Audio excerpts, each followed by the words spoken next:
Your Yeah. optional also happens to be the political science, which is also my optional. So Yes, sir. that was also a coincidence that it would have also helped each other, right? Yes. So how do you think that in today's time the relevance of PSIR as an optional for the civil service students? Because many of the students are also like confused about what optional to take. So where do you see that PSIR optional helped you in terms of essay, GS, and ethics? Yes, sir.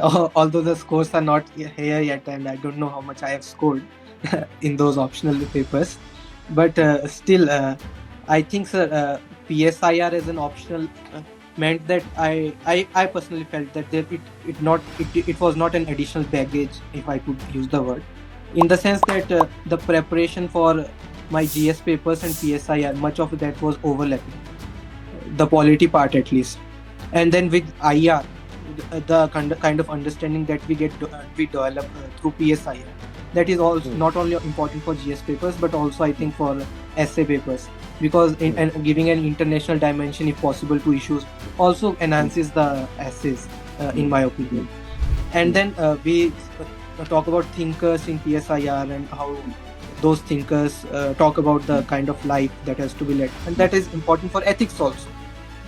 Hmm. We talk about Hmm. ideal life of Plato, and those kind of ideas, they can be part of our ethics answer writing also. So in that Hmm. sense, for me, PSIR was kind of a comprehensive revision also for GS Hmm. papers, in a Hmm. sense, Hmm. and Hmm. also an additional step up for my essay.